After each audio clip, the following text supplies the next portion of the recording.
Just on behalf of the Anubhav Nath Foundation, welcome everybody to this evening's conversation. The foundation over the years, as we all know, has really been in the forefront of looking at the arts, not just the visual arts, but across the art forms, to do a deep dive and get us to understand a little bit more about how this works. It's my honor and pleasure to welcome in flesh Robert. We were having a meal just a few months ago, I think. A few months ago, a few short months ago. And for those of you who need to be jealous, Robert's just come in from Soneva Fushi, which is this, as many of you know, is this amazing island in the Maldives where he was part of a wellness festival. Anubhav Nath, an old friend and a colleague, has been curating much of JLF's art that we do every year. He's my go-to person, both to buy art from as well as to help us create some kind of art language in Jaipur and many of our other festivals. But more importantly, in many ways, he sort of followed in his family's footsteps to give the arts their due. And the way that he did it is really working with indigenous artists from across the length and breadth of the country. And today, much of the value that we see in indigenous art in many ways is actually attributed to him and his gallery. So yes, certainly. Also, for the record, he pretends to be a shy boy, but he's a bully. He spends much of his time bullying me, including this morning.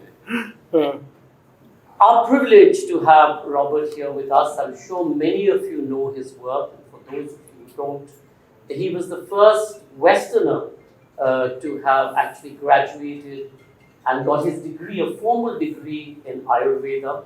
He's also got a license to practice Ayurveda in India, which is a rare, it's a rare feat in many ways, because if you understand the Ayurvedic system, it is complicated. And to immerse yourself in that system and to be able to then get both the knowledge and the license to practice is quite something.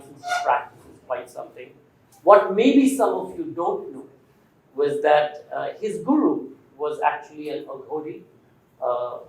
His guru was Vimala Anand, and apart from being an Aghori and all the qualities and the characteristics that Aghoris have, many of you may not know that he also owned racehorses, which he kept in Pune, which Robert used to look after and manage for a long time. So apart from his very saintly being, he's also pretty much a man of the races.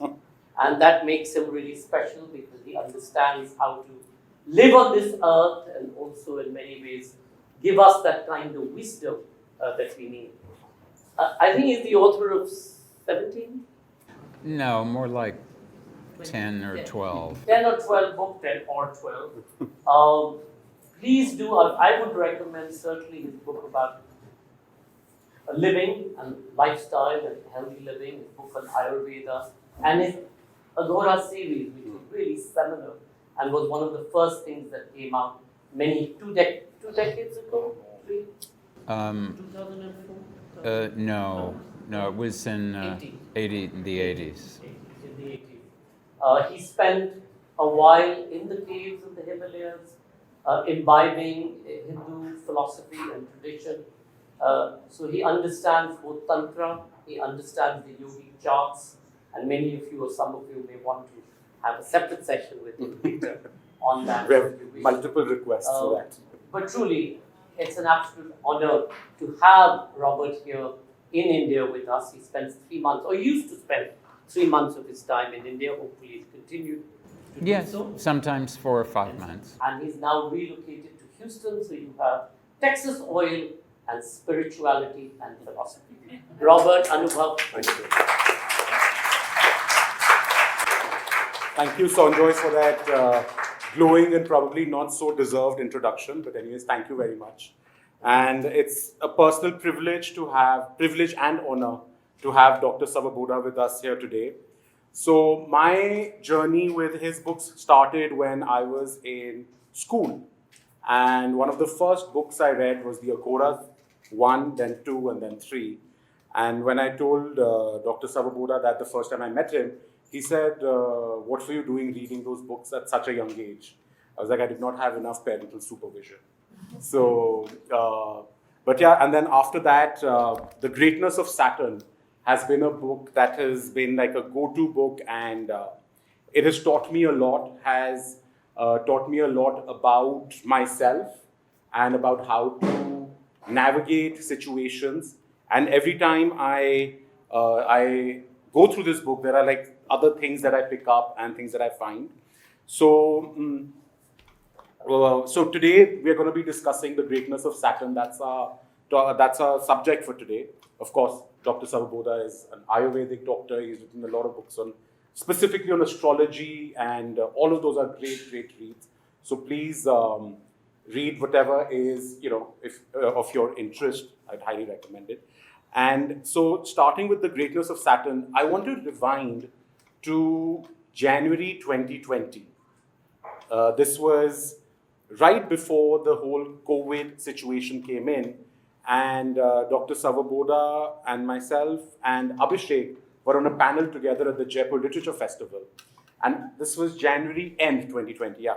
And as we were going to ascend the steps to the stage, Dr. Svoboda mentioned that something life-changing was going to happen very soon, something which will change the course of the way we all live and the way we all interact. And he said there's going to be a sea of changes that will happen.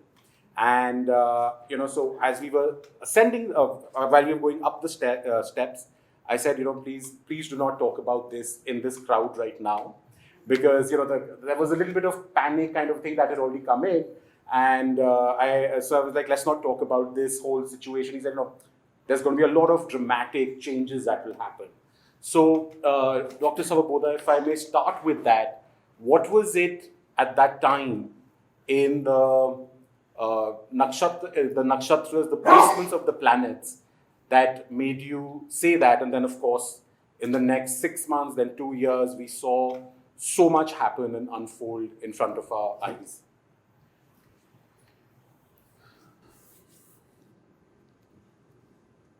Om Shri Ganeshaya Namaha. Om Shri Ganesha.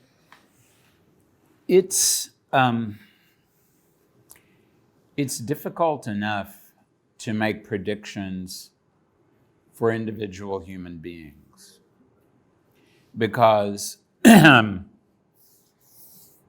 it's important only to try to predict when you're trying to predict something on Drudha Karma. So there, in Jyotish, we think of 3 different degrees of karma. Drudha Karma, and Drudha means sakt, Drudha means hard, difficult to move. Drudha Karma is the kind of karma you can predict on because that really is the kind of thing that is fated. Lots of people, particularly in the West, believe that nothing is fated, you can do whatever you want to, and every possibility is out there for you. And many people, including somebody I was talking to just yesterday as we were wandering through Chandni Chowk, was of the opinion, or rather had been told, that everything was totally fated and there was no possibility for there to be any change whatsoever. I'm coming to your point, but what's the hurry? It's important to create the context first.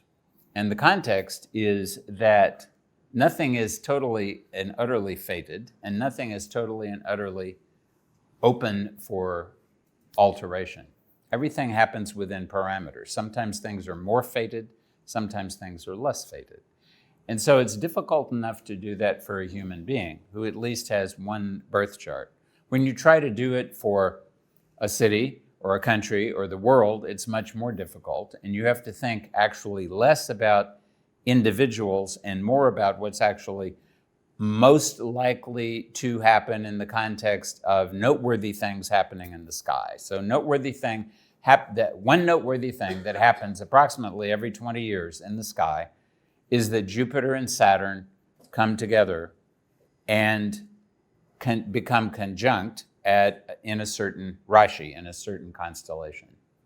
And this happens about every 20 years, roughly. And it just so happened that this was happening approximately in November, December. And it was happening in the context of some other things that on their own would have been less significant, but when examined in the context not just of what was going on externally, but because Jyotish also has to be, let me go back. Whenever you look at a birth chart, you always look at the Prashna chart as well. Prashna means a question. So the Prashna chart is the chart that you take at the moment that somebody is asking you a question. Fixing the lagna of the Prashna chart sometimes is challenging. Sometimes you can just use whatever lagna you get when at the moment you're doing. But the point is that people have been performing karmas ever since they were born. And your birth horoscope is a map of your prarabdha karma. So the prarabdha, your sanchita karma, is all the karmas that you performed in Bhagavan Jane Kitne Janma. And all of those karmas have collected. You are going to have to experience the result of those karmas. When you have to experience them will be determined according to when whoever it was that you created that karma with, when those people are going to be available at the right age, in the right context for that reaction to occur. And this is all being managed by the law of karma, which is doing it automatically. It's built into the fabric of the universe. So at the time when it's time for you to take janma again, what happens is all of those karmas that have become paripakva, that have become ripe enough for you to experience, they all come together, and that's called your prarabdha. So the prarabdha is what determines that you're going to be born at a certain time in a certain place to certain parents. And your horoscope is a map of that prarabdha. But during the time that you're alive, you will be performing various karmas. Even when you're small, every action that you perform that you identify with is a karma for you. The more you identify with it, the stronger a karma it is. The less you identify with it, the less the involvement of the karma. So we're always, and it's difficult enough to understand the prarabdha of one individual, much less the prarabdha of 8 billion individuals. So sometimes it's better not to try to look too strongly at something, but to look at it very, very almost casually, just applying only enough attention so that the most important thing will come out at you at that moment. And that's almost always the best way to look at someone's kundali. Mm-hmm. You have to make your mind completely nice and blank, and then you look at the situation as it is. And so everybody who is interested in Jyotish will know when Shani and Guru are going to come together. So we knew that Shani and Guru were coming together, and people had already started talking about what might be going to happen and the degree to which it was going to be noteworthy and how long it would take for it to be noteworthy. Mm-hmm. If you look back in the history of the United States, In the year 1980, so in the year 2000, there was, or roughly around 2000, there was a Jupiter-Shani conjunction. And then the next year, there was the September 11 attacks. And then the war in Iraq. And then the war in Afghanistan and everything else happening. 20 years before that was 1980. Large inflation in the USA. Ronald Reagan was shot in 1981, but refused to die. In 1960... Who was protecting him at that time? What was his protecting planet? That is a good question. I've never had the guts to try to look. I suppose I should. 1960, of course, was the beginning of all kinds of stuff. In 61, there was the Algerians kicked the French out of Algeria. 62 was and there was the Bay of Pigs invasion. In 62, there was a Cuban Missile Crisis, and we were living near Houston at that time. Mm-hmm. So we literally were told to duck and cover in case there was an atomic attack. It's a 20-year cycle. It's a 20-year cycle. So Kennedy was assassinated in 63. In 1940, the World War II. In 1920, and the U.S. in 1960, Kennedy was elected and then died in office. 1940, Roosevelt was elected, died in office. 1920, what was his name? A very forgettable president was elected and died in office. 1900, McKinley was elected, was assassinated. 1880, Garfield was elected and was assassinated. 1860, Lincoln was elected and was assassinated. 1840, Zachary Taylor was elected and died of pneumonia. So the United States has particularly been influenced by this conjunction. The whole world is influenced by it, but it's influenced by this conjunction. And because the U.S. is influenced by this conjunction so much, as the U.S. has become more prominent, so the conjunction's effect on the world has become more prominent. So the important thing about this particular yukti back in 2020 is that it was happening in Sorry.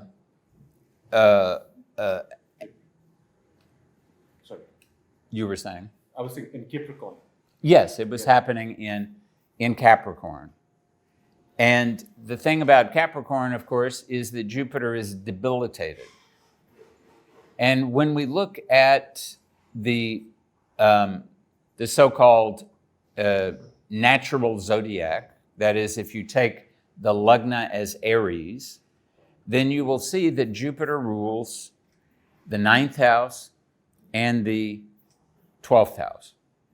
And the 9th house is the house of many things, but especially a house of good luck. The 12th house is the negation to the Lagna, so that means the 12th house is loss of everything. And where do we see Jupiter? We see Jupiter positioned in the 10th house, but debilitated, along with Saturn, who is a very draconian planet and who owns Capricorn. So we understand that just in general for the entire world, the luck of the entire world is going to run out briefly. And the only way it's going to be rehabilitated is if Saturn is involved. Draconian, mask mandates and social distancing, etc. And there's going to be a lot of 12th house involvement because not only does Jupiter own the 12th house and is with Saturn, but Saturn is aspecting onto the 12th house.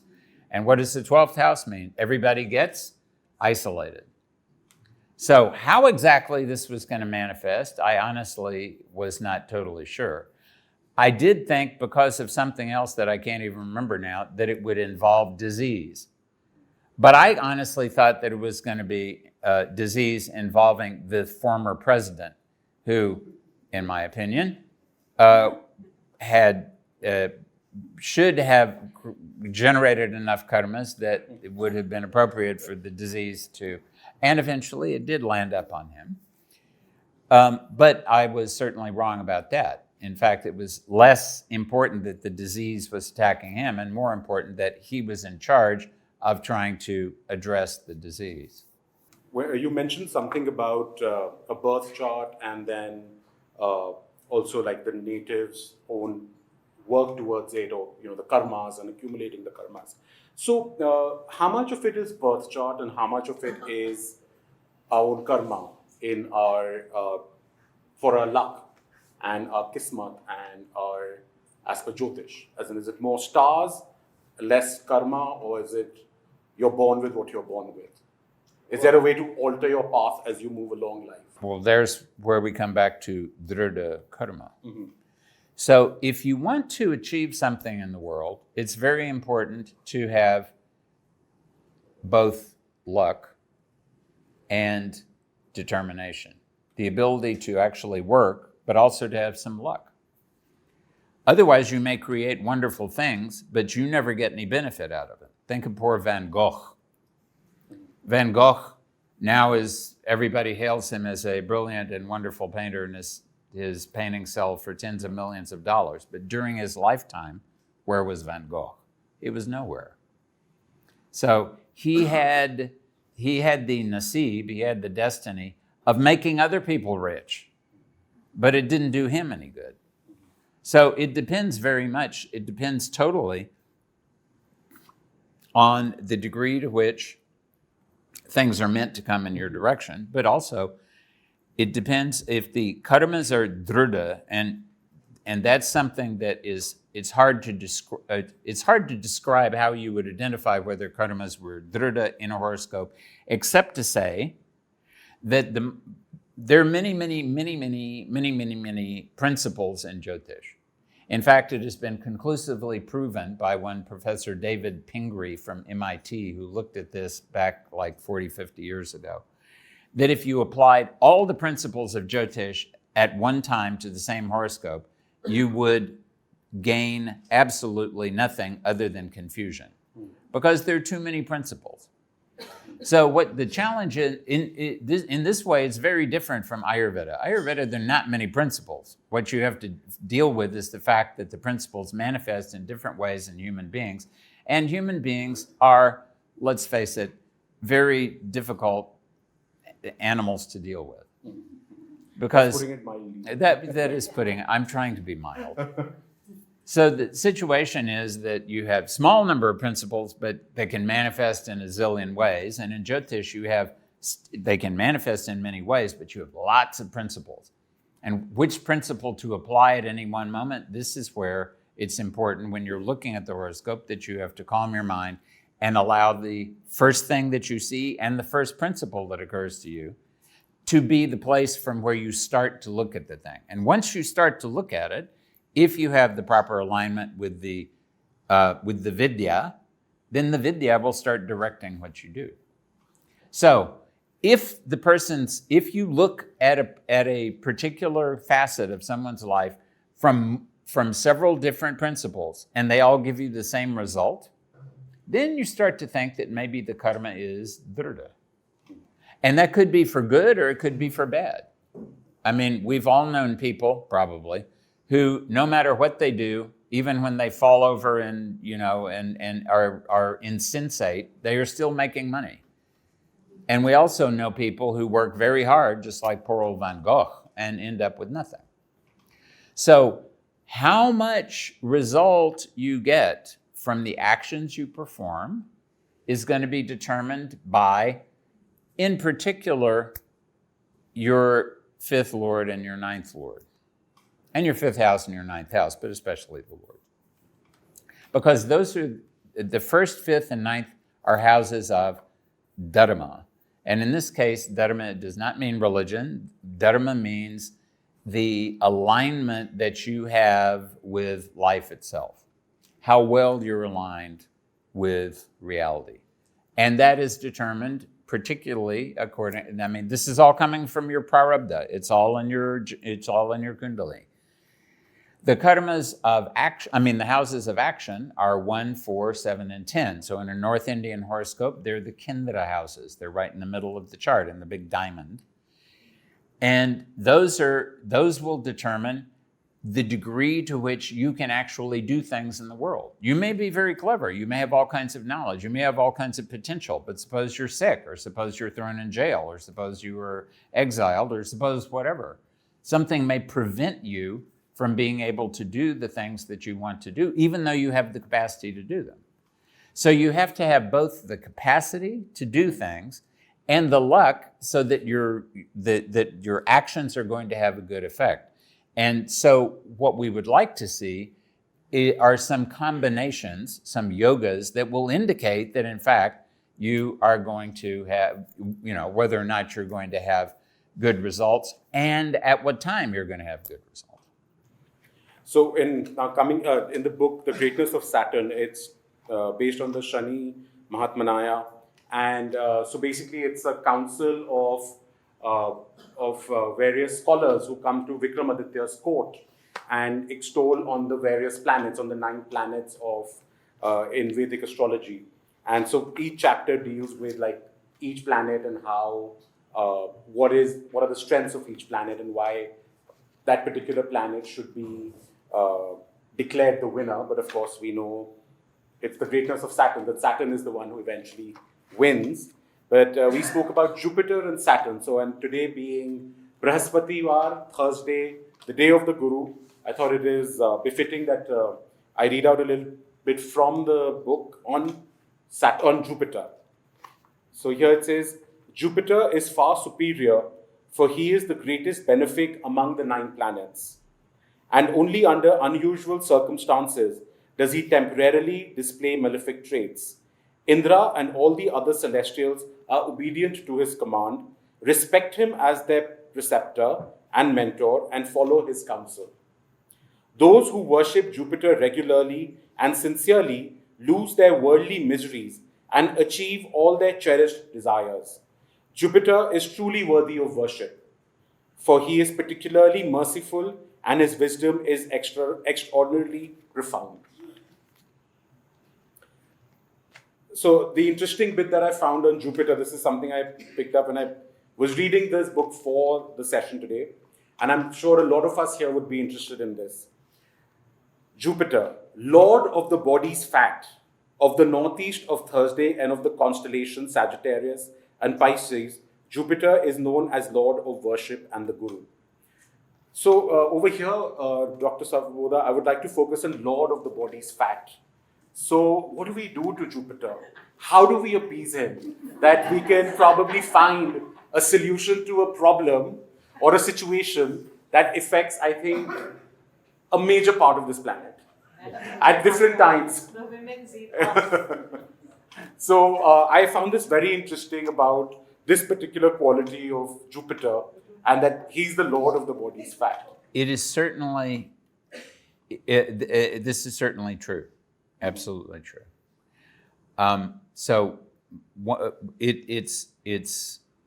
It's also the case that even though it is true, that does not necessarily mean that this particular piece of truth is going to be best addressed via Jyotish. Mm-hmm.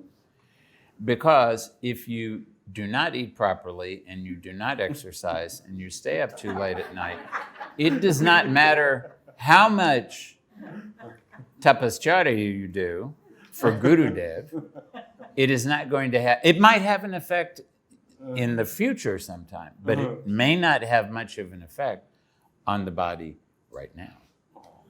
I'm sorry. Honestly. I was hoping we're going to unravel something here where through Jyotish and through the appeasement of Guru, we get somewhere. I get no satisfaction telling you this, but I feel an obligation to indicate the reality.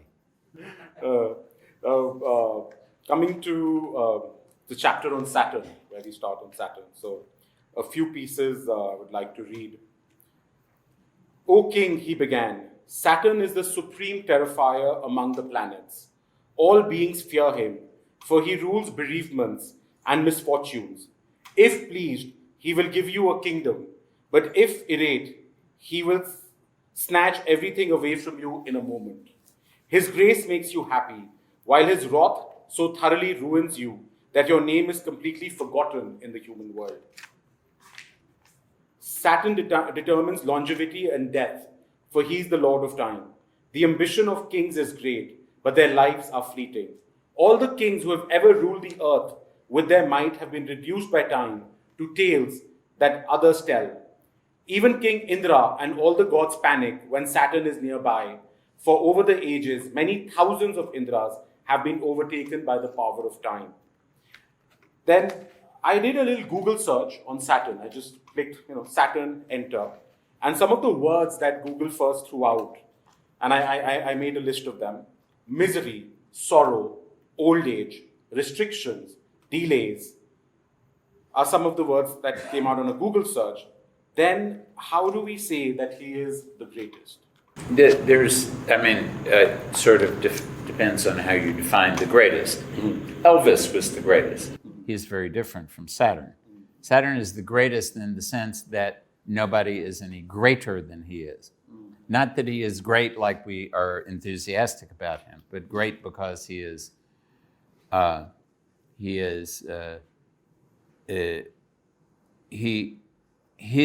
influence is the most difficult influence to mitigate. In that regard, he is the greatest. He's the greatest because he forces us to experience all the things we would prefer not to experience. Who would like to experience various family members passing on? Who would like to be unwell? Who would like to have lose money in business or lose whatever one might lose? Nobody wants to do that. But often there is an obligation to do that because of one's karmas. So all that Saturn is doing is saying, here are your karmas. Oh my goodness, look at that. You're supposed to be miserable now. I'm going to make you miserable. It's nothing personal. It's important to remember it's nothing personal. And even when Saturn gives you a kingdom, like Richard Nixon became president of the United States because of Saturn. And what happened to him? He became the first president ever to have to resign. Certain other presidents should have resigned after him, but have not done so. Their Saturn is protecting them. Apparently, Saturn has not.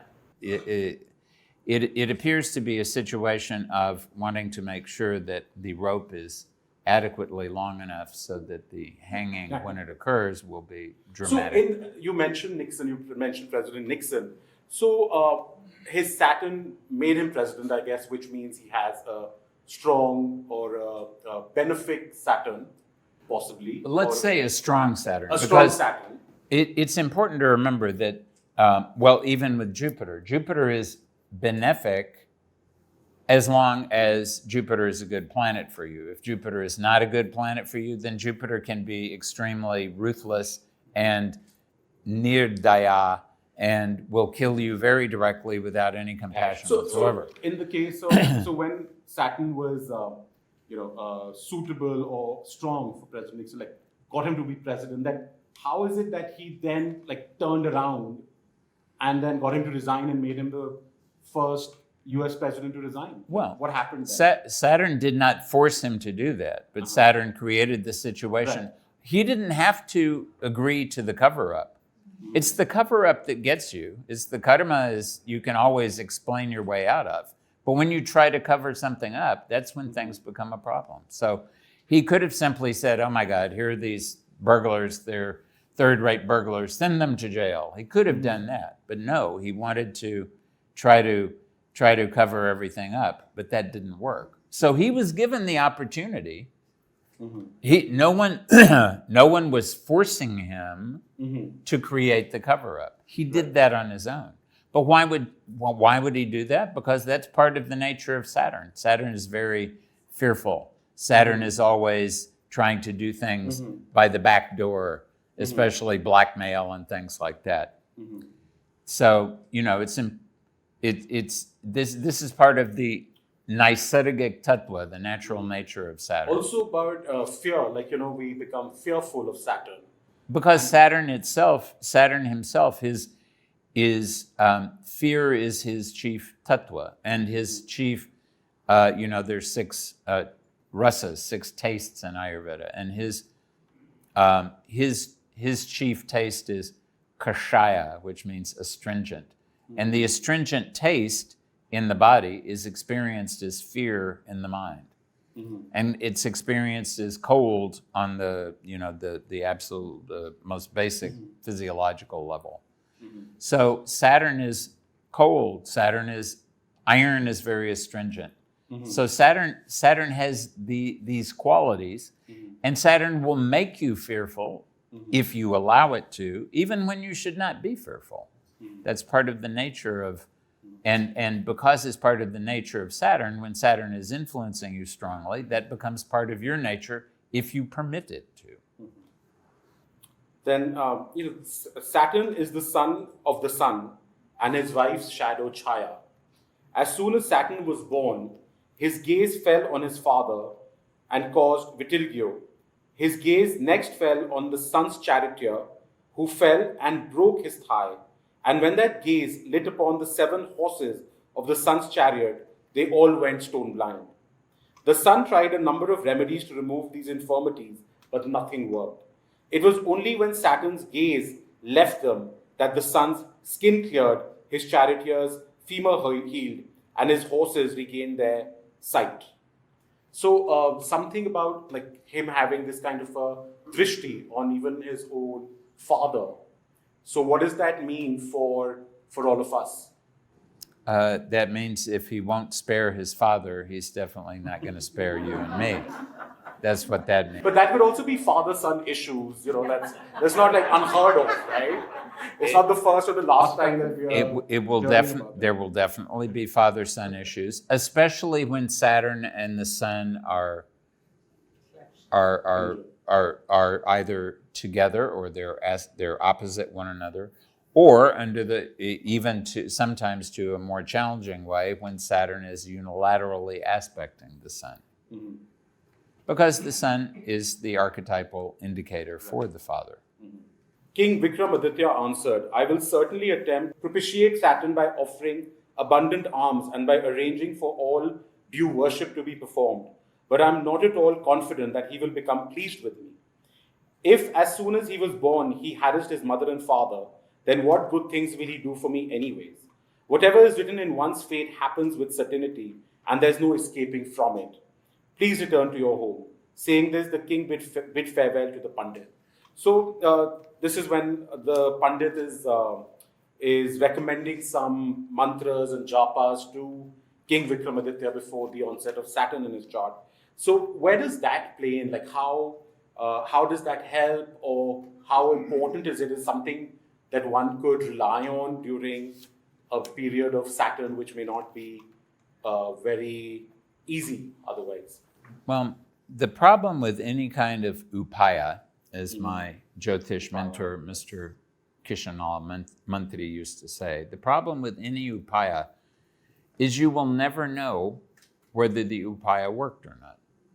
Because you perform the upaya and here's the result, but you have no clue whether that result would have happened anyway, or whether it was happening because of the upaya. So the point of the upaya is because it may have some result, because other people, because of what we call in Ayurveda aptavakya, the testimony of an expert. So the expert says that it will give you some result. The most important thing is that you should have vishwas. You should have faith in what you're doing, because the faith will definitely do something. And this we know from medicine also. In fact, this is something my own father taught me when I was very young, that you have to have faith in something, and faith is at least 50% of treatment. For some people, it's 100% of treatment. And it doesn't really matter what you have faith in. It could be in the doctor, it could be in the medicine, it could be in the nurse, it could be in the system of medicine, it could be in the hand of the person who gives it. It doesn't matter what the faith is, but you have to have some faith, because faith is fundamentally an indication that your prana and your dharma are well aligned together. And it is the prana that is keeping you alive, and it is the prana that is going to solve whatever problem is going on. So if we look at this, at what happened, so Vikramaditya has listened to the Pandit from Shani, and now he's feeling depressed. And then and the pundit says, "Don't worry, O king. Do ye karna wo karna, and everything will sab theek ho jayega."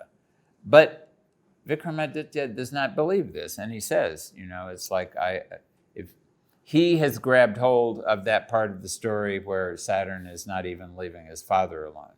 So now this is preying on his mind, and now he's thinking, OMG, if Saturn will do that to his dad, what will he not do to me?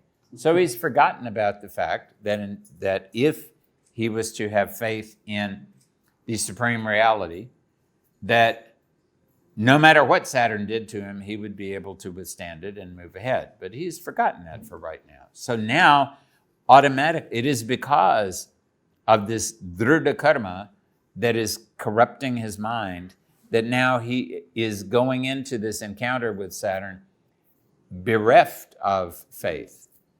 He has now induced Vishwas Ghata to himself. Bechara. We spoke about Western thought and Eastern thought. In the beginning, you spoke about that. Then so over here, there's also there's some mention of Saturn also in Western astrology, which I wanted to read out for us. Saturn has been recognized as the most important of the 9 grahas in other cultures as well as in India. The Chaldeans used Saturn for divination more than any other planet. Babylonian and Assyrian astrologers, for whom Saturn was Ninip, god of the south, also called him Shamash, the sun star, anointing him the sun, most prominent planet of the night. Since Saturn is by no means the sky's brightest planet, his solar prominence lies more in his symbolic significance. Western alchemists called him the black sun. The Greeks knew Saturn as Kronos, he who gives the measures. Kronos, time, Kronos, the cow god, the crow god, the crow being much used in divination and being symbolic of long life in both Italy and Greece. Some even believe that the holy stone of the Kaaba in Mecca originally represented the god Hubal, Saturn. So, in your research and in your readings of Saturn have you come across other, there's a whole list of these other cultures and systems which talk about Saturn, but any other interesting bits on Saturn in Western thought / astrology that you'd like to share with us?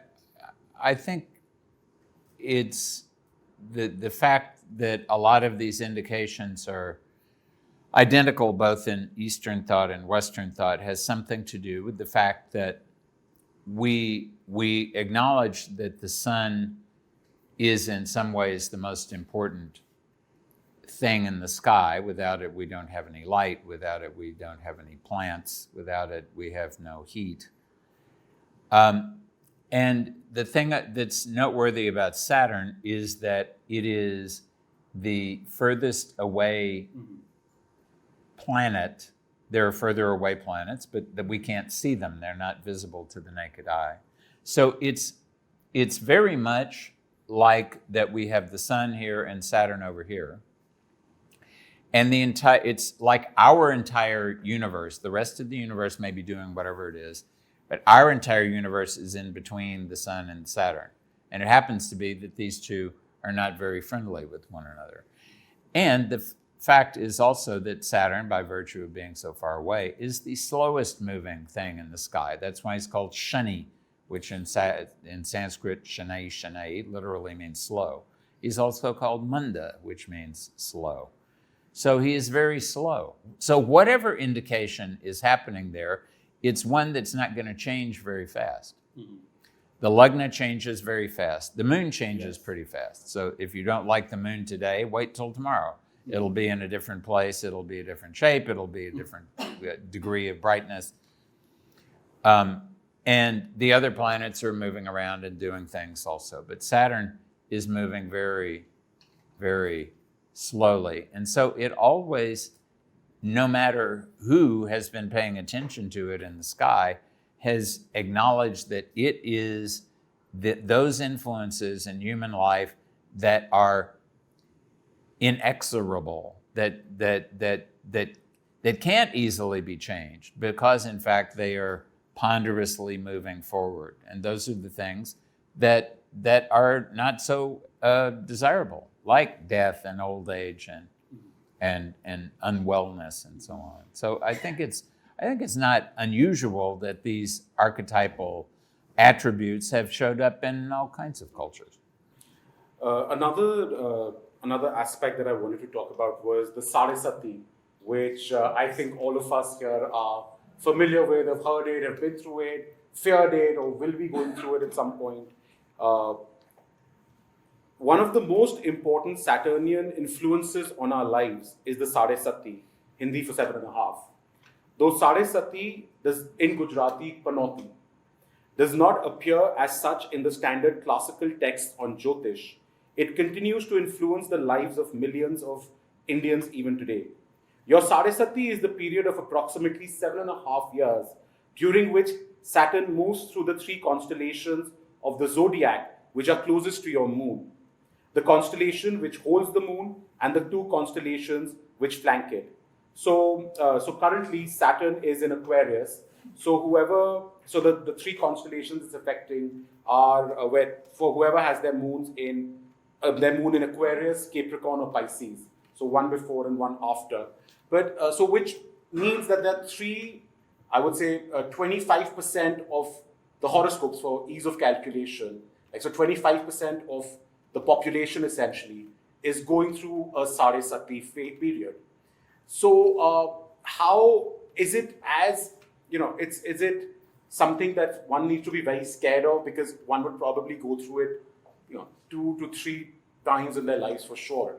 So is it something that we need, like how do we address it? Because there's a lot of YouTube videos, channels, etc., which talk about Sarasati in various ways. What would be your advice to us for the Sarasati period in our individual charts? Well, as was the case with Vikramaditya, there's no sense in being afraid of it, because number one, that suggests that Saturn has already grabbed hold of you.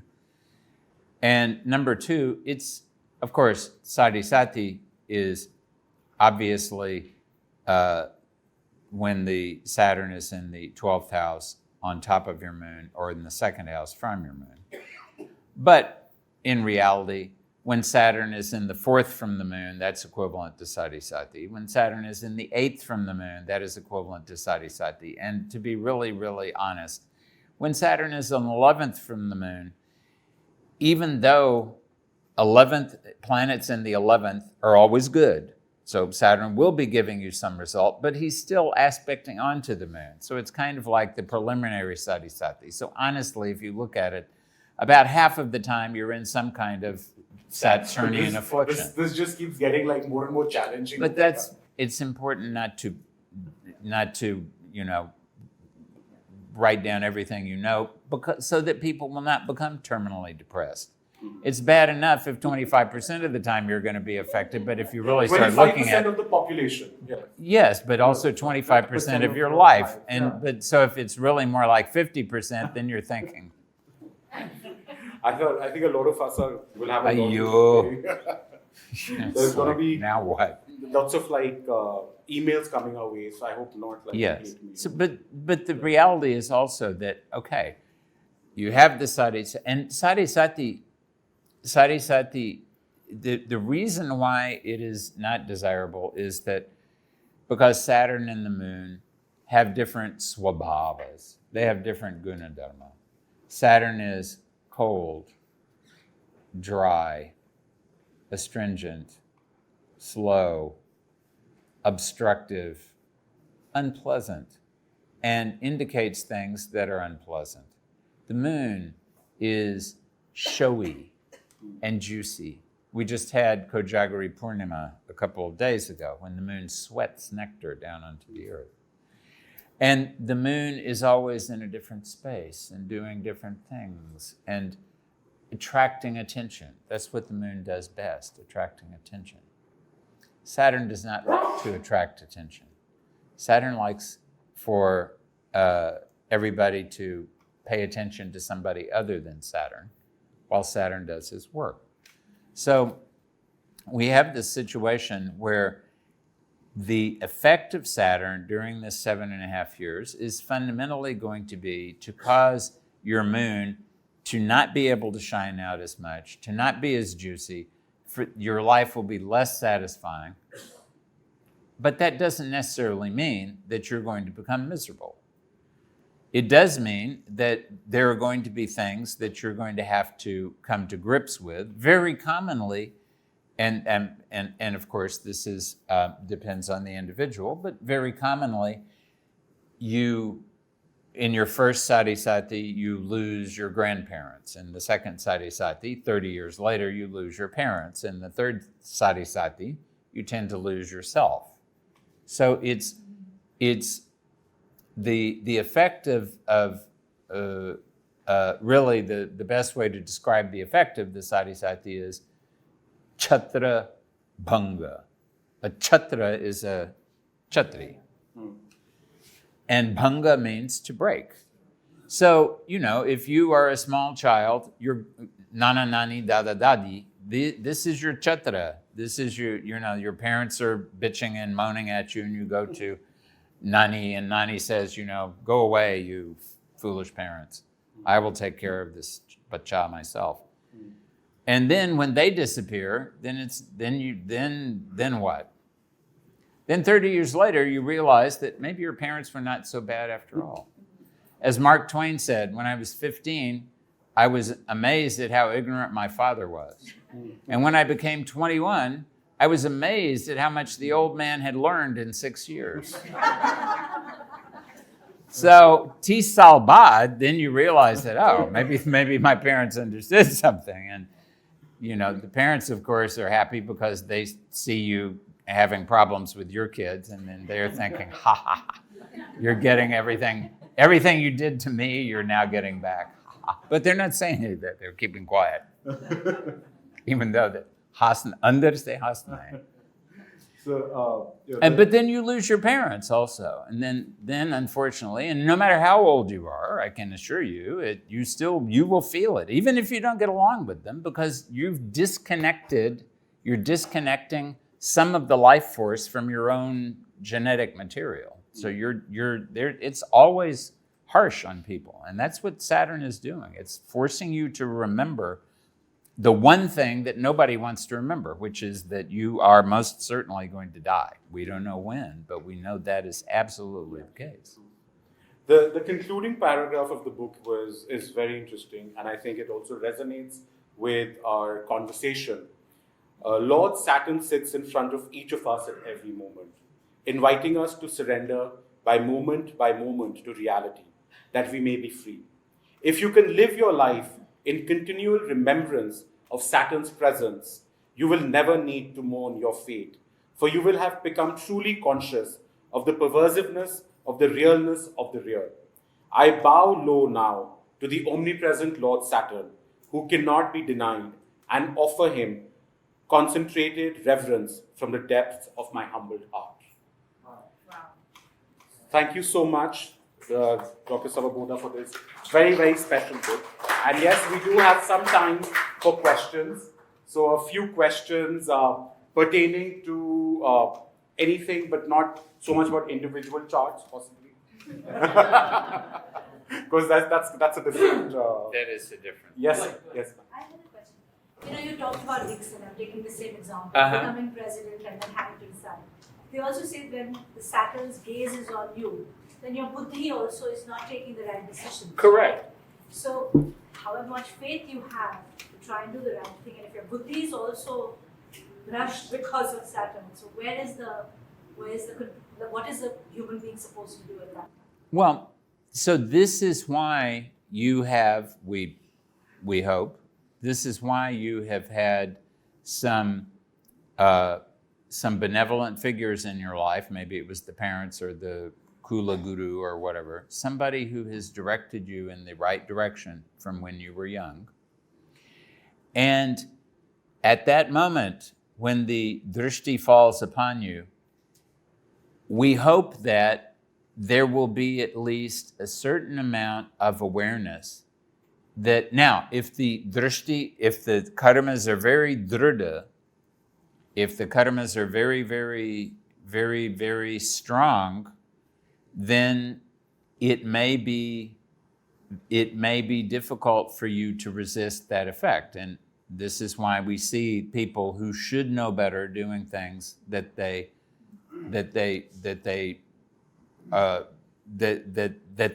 ultimately will realize were the wrong things for them to do. So, but if you have, and this is really why we want you to be able to meditate and to align yourself as much as possible with reality. So when some karma comes along and makes you see things in a way that is not really accurate, that at least you will ask yourself whether you were seeing them accurately or not. And then you can maybe do something about it. Like Ulysses, he knew he was going to pass by the sirens, so he had himself tied to the mast so that he could listen to them. And of course, when he heard them, he wanted to go there, and he ordered his sailors to take him down. But they had all stuffed their ears up so they couldn't hear him. So they ignored him. So it's a similar kind of thing. If you can find a way that will prove, and sometimes it can just be some sort of, fairly coarse and brute force kind of way. In fact, I told somebody this yesterday or the day before. If you're being afflicted by Rahu, if you're in a bhukti or a dasha of Rahu, and you have the desire to do something, never do it the day that you have the desire to do it. Wait at least one day. If you feel like you have to do it that day, wait at least for a week. If you feel like you're going to fall over and die if you don't do it today, you'd better wait a month or a year or longer. Because whenever you're influenced by Rahu, any craving that is really serious, there's something wrong with it somewhere. And is that Shani related, or is that Rahu? Shani and Rahu are very close together, you see. So Rahu behaves like Shani. So it's not enough that we have Shani, we also had to have Rahu also. And Ketu. And Ketu, who at least behaves like Mars. And at least Ketu will cause you to have the potential to move in a spiritual direction. Shani will too. Actually, they say in Jyotish, there are 3 planets that can give you serious spiritual advancement. One is Guru, because Guru will make you meditate and visit swamis and holy people, and you will start to think about the reality of life and spirituality, and you will automatically move that way. Guru Om. Ketu is a totally different kind of thing, because Ketu is, you will go to sleep thinking, I'm going to, go rob the bank tomorrow. Then you will wake up the next day and you will say to yourself, not sure why I thought about robbing the bank, when clearly what I'm going to do today is go out into the forest, live in a hut, and abandon everything. So it will happen that quickly, because Ketu has no head. It's already been, you're in your unconscious, this has already been prepared, but you have no clue about it because it's in your unconscious, unless you're paying attention to your unconscious and monitoring your intuition carefully. And if Saturn wants to make you spiritual, Saturn will make you rob the bank, you'll get caught, you'll get thrown in jail, and then you realize, oh my God, now I'm in jail for 20 years, I better start meditating. And then you'll have 20 years with no obstruction, you'll be fed, you'll be in a quiet place, and you'll be meditating if you elect to meditate. So Saturn can give you spiritual advancement also, but he will do it by making you miserable. I just wanted to know that when there is a malefic planet like Saturn in a malefic house, they say the results are good. Is this true or not true?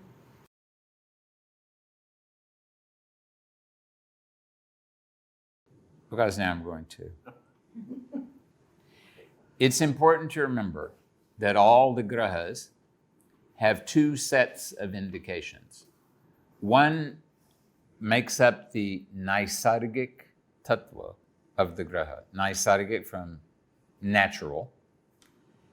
The natural tattva. So the natural tattva of Saturn is that he is astringent, he is cold, he indicates old age and death and so on. But there's also the tatkalika tattva. Tatkala means that time itself. Just like Tatkal for the Bharatiya Railway or whatever. So that is determined by the ownership of the different bhavas in the kundali, the different houses. So having a malefic in a malefic house is definitely going to have a negative effect on that house.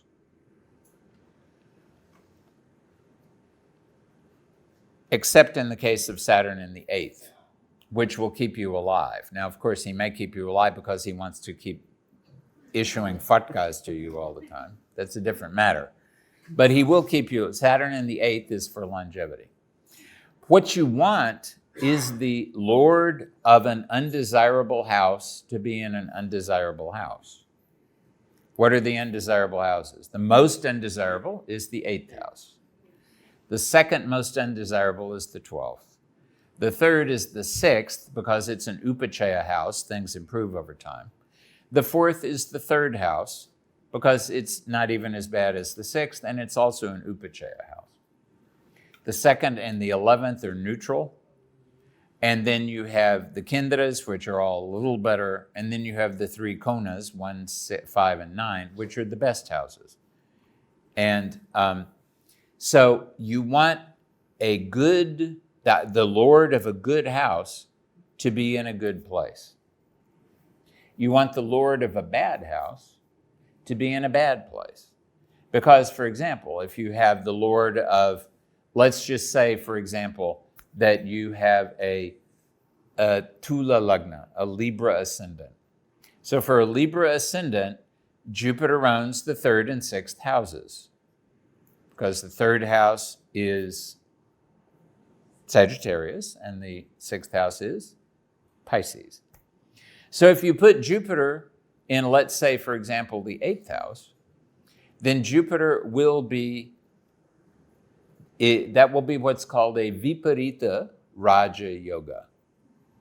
So things will start off problematical, but they will gradually move in the right direction. This would also apply if Saturn was in the 12th house. Or for that matter, it would apply if Jupiter was in the 12th, or if Jupiter was even in the 3rd or the 6th.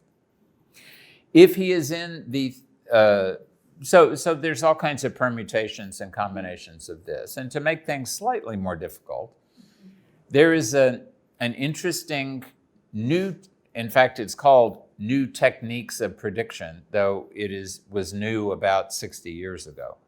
There was a man named Iyer who specialized in this. And he had gone through a bunch of the Nadi Granthas in South India, and he determined that some houses, even if they appear to be benefic houses, will behave like dustanas according to which tithi you were born on.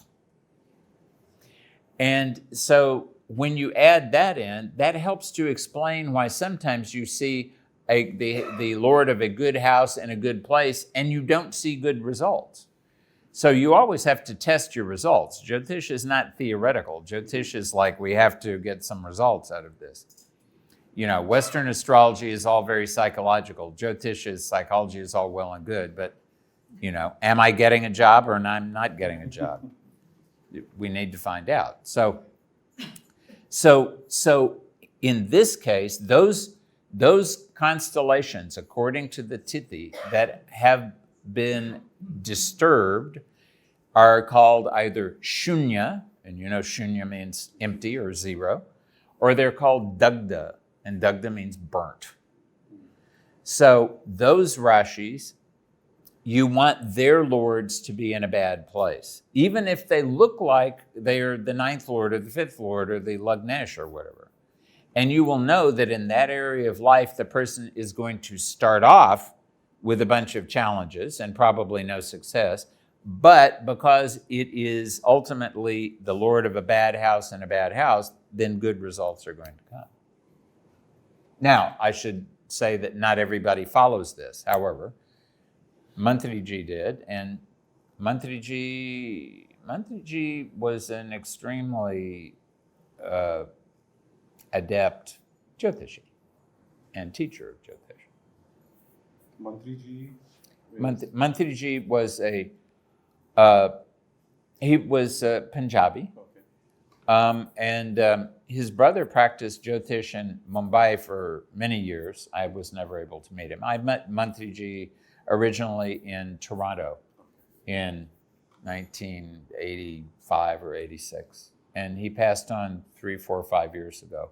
And he had come back to Delhi to live with his sister. So I met him a couple of times here in Delhi. But mostly I studied with him in Toronto. One last. Can I ask? Yes, the last question. What is the correlation between Tantra and Jyotish?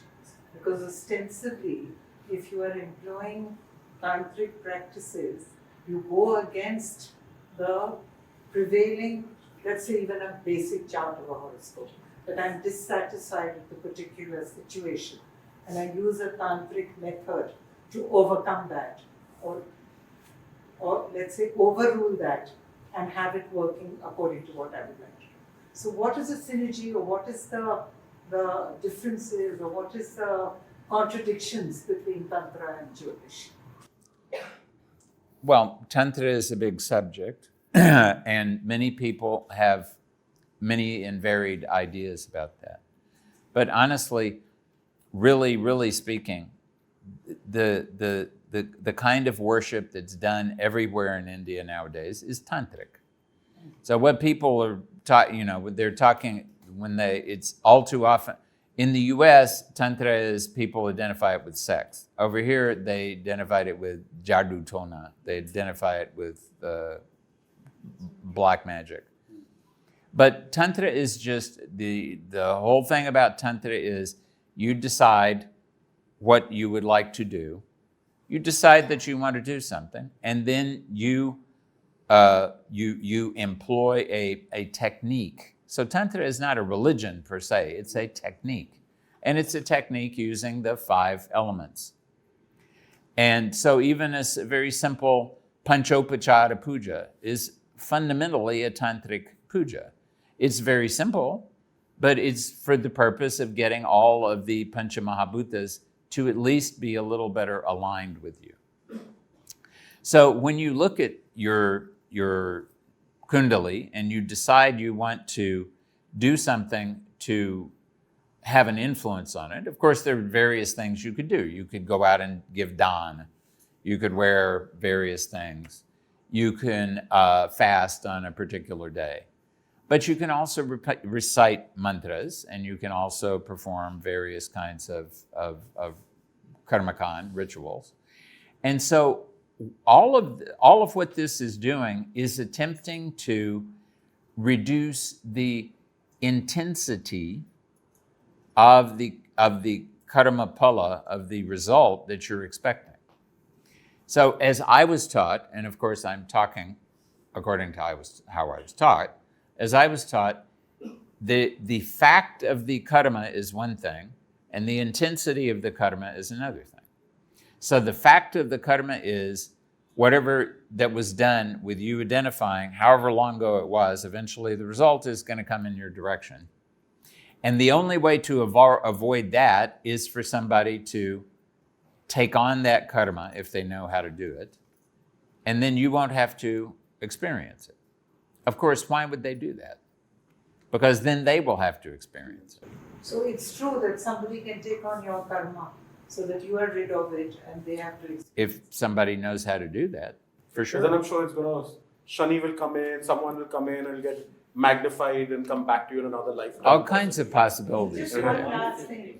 But the point is, so if you wanted that to happen, you would have to first of all find somebody who was interested in doing that and who knew how to do that. Yeah, sure. The likelihood of doing that, not so great. No, my point I'm trying to make is that if it is predestined, that let's say my Saturn in my chart is going to have this kind of a malefic effect in me in my life at X age, and I use some kind of tantric method, I'm saying this very generically, to be able to overturn that.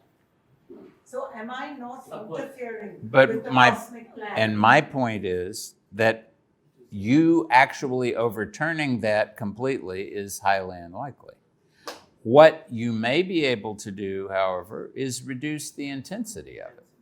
So, for example, suppose it is written in my adrishta that a rock must fall on my head. A rock will fall on my head. Now, it's going to make a tremendous difference if the rock weighs 1 gram, 1 kilo, or 1 ton. If it weighs 1 gram, I may not even feel it. If it weighs 1 ton, I may not even feel it. The difference being, in one case, nothing will happen, in the other case, I'll be dead. But if it weighs 1 kilo, that could be very unpleasant, unless I have a helmet on. So one way that to look at an upaya is that you are creating a helmet for yourself. But another way is that the upaya may be whittling away at the size of the rock. So the point of doing any of this stuff is you're trying to reduce the intensity of the karma. So whenever it does land on top of you, you will, for example, only smash your toe, which is why this toe is kind of blue, instead of breaking your leg, for example. So it's still uncomfortable, it's still painful. Getting into my chapel is uncomfortable. Walking around, I forget about it after a while, but that's much better than having a broken limb. So reducing the intensity is something feasible because you're not trying to negate the karma. The karma is built into the fabric of the universe, and you fiddling around with that is something that is not the average person can't do. But the average person can definitely align himself or herself with reality better so that whatever happens is going to have less of an effect on them. Robert, we all take it for granted, but did you want to just conclude by telling us what's the physics, or in this case, the chemistry, between the planets and our being, where the planets do influence us in the way that they do? Is it because we all share the magic stardust? It's in a way, it's not, the planets aren't really influencing us literally, physically.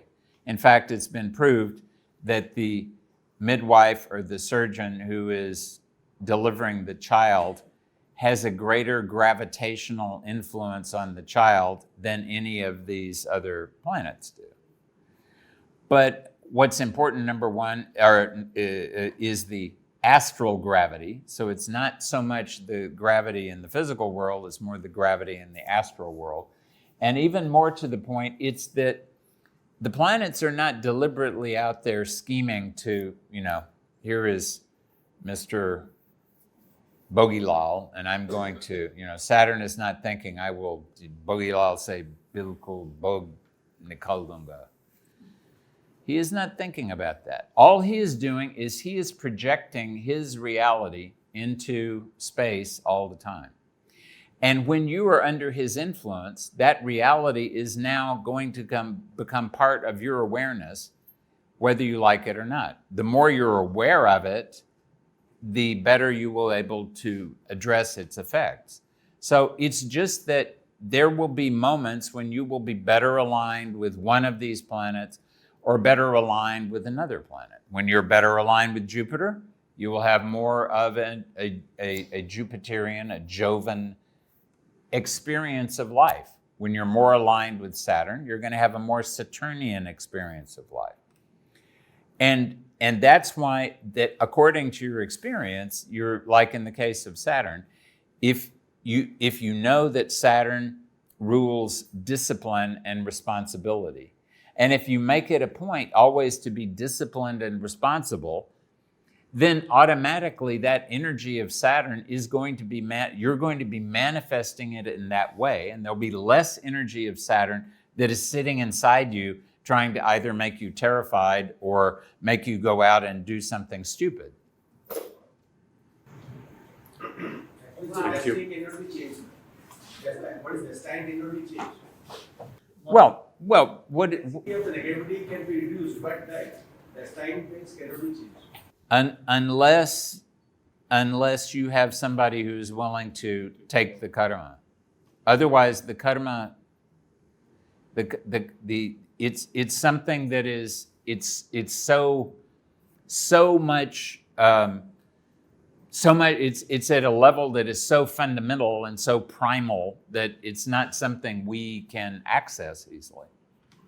Unless you've really become, enough of you've aligned yourself with the universe so much that you can work at that level. But that's, we're talking about a few really impressive people occasionally, not all, not every gully mene. I was supposed to be beyond in an accident, but it's my wife who took my karma. She hit her head and was out of action for about a year, but I saved my limb and she is also fine. But ladies and gentlemen, Dr. Ramos, thank you so much. Anubhav Nath, and neither the sun nor Saturn were crossing their path when Ashok and Alka came into the scene and decided to produce Anubhav. Can I ask Ashok and Alka to come up? Alka is, of course, the moon in the household. Can I ask them to come up and just give a small token of all our collective appreciation to Rob?